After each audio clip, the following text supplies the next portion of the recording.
Hello guys, NautoAce here. This will be the last part of the Summer Game Special 2022 for me, because the case with Nintendo, there's a lot of news about it. That'll be on a different video. But with that said, I want to give my thoughts on two presentations that just happened on June the 16th, 2022. And the funny part is both of them were premiered on the same time, which is Dragon Dogma's 10th anniversary and Final Fantasy VII 25th anniversary. So to the viewers, which one do you think you're gonna watch? Chances are, even you're just a general consumer, you're probably gonna watch Final Fantasy VII, the 25th anniversary. Just saying there, because I did. And I'm not even an uber Final Fantasy VII fan, but I do like the story behind it. So anyway, I want to give my thoughts on those both. So first of all, the Dragon Dogma's 10th anniversary. Basically, the presentation is what's the history behind Dragon's Dogma, the franchise, and how it came to be. If you want to know about that, links are in the description box.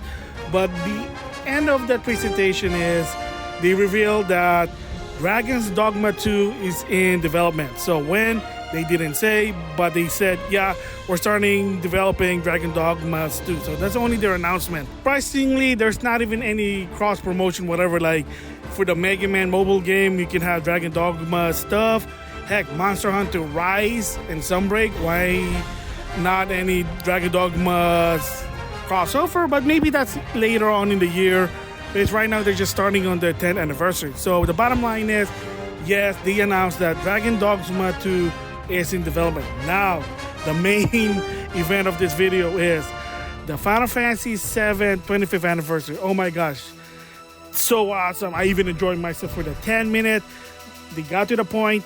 They announced that what people wanted. So this presentation, even though it's 10 minutes, it is much better than last year's E3 2021 Square Enix, because that one was just okay. It didn't really click on a lot of people, including myself to some extent, but it is what it is there. So again, you gotta keep in mind, this is called the Final Fantasy VII 25th anniversary. So they're not gonna announce anything non-Final Fantasy VII.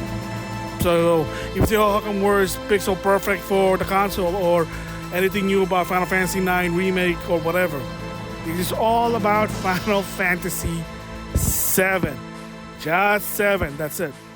So with that said, first, they showed Final Fantasy VII Remake Integrate on PC, finally. So it was already on the PS5. It's on Epic Game Store. I bought the PS5 version because it was cheap, $20, the game itself. But that's a different story there. Unfortunately, as of right now, I don't have a PS5. I am planning to get one eventually, but good move here, because now more people get to try this game, because not everyone's an Epic Game Store fan to some extent. So they like Steam, and it's even compatible with the Steam Deck. So good move. I might consider it if I really, really want to play Integrate there. So from there is more mobile games. So they finally revealed Final Fantasy VII Ever Crisis more gameplay. So this is a mobile game, a retold story of the Final Fantasy franchise on the mobile game. It looks good for what it is. Again, option is there. I don't know how it's going to work. It's going to be episodic. Is it free to play? How does it work? How do you even level up? And yeah, for the graphic itself, for a mobile game, it's actually beautiful. It's actually beautiful there. The only downside to some extent is that this game will not have English dub. And I think that's a new MO for Square Enix, due to the fact that if you heard the news, they did sell a lot of their Western IP, including Eidos, to some different company. So that's probably the reason why, because I know they do kind of dub mobile game in the past, but not anymore. Again, kind of cut costs, and can understand only with for Soldier, which is, there's another one they announced, Season 3. Again, I tried the game. Tried playing it with the mobile control, didn't really work. So first, my thoughts on Ever Crisis. Good. Again, option for people who wants to know the story of Final Fantasy VII. Makes sense. In the case with First Soldier, hey, at least there's a lot of support. You can use a controller for this one. You just need a Bluetooth controller. That's really it there. So, but again, so another one is also probably people, unless you're an uber Final Fantasy VII fan, is merch. They have merch. They got merchandise. So You got your statues, your clock, whatever. And for some, this is unofficial, you can also buy a Tifa doing a Jacko stand, but that's not from Square Enix, that's from someone. So I'm surprised that somebody got away with that without a cease and desist, but I'm going to keep my mouth shut about that one. But yes, there are merch. So if you want merch from Final Fantasy VII, there you go to their store. Now back to the game. Crisis Core Final Fantasy VII Reunion. So this game is a prequel to the Final Fantasy VII, and I played the PSP version. I like it for what it is.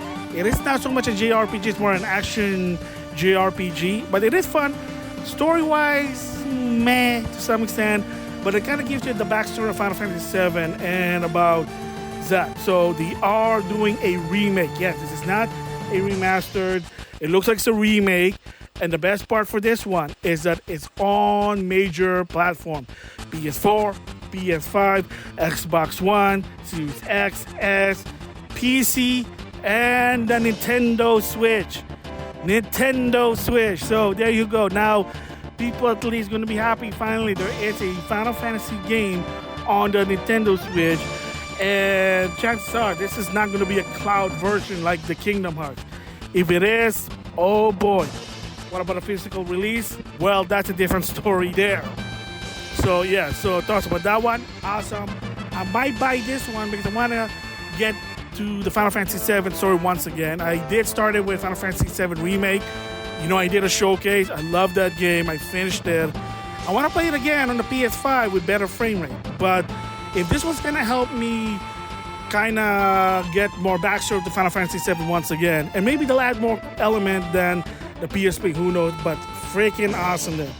And closing to this Final Fantasy VII 25th anniversary, of course, the first look of Final Fantasy VII Rebirth. Yes, so this is Final Fantasy VII Remake 2, but I didn't really catch until when they put in the subtitle Rebirth, because the first one's called Final Fantasy VII Remake because it's a remake of Final Fantasy VII.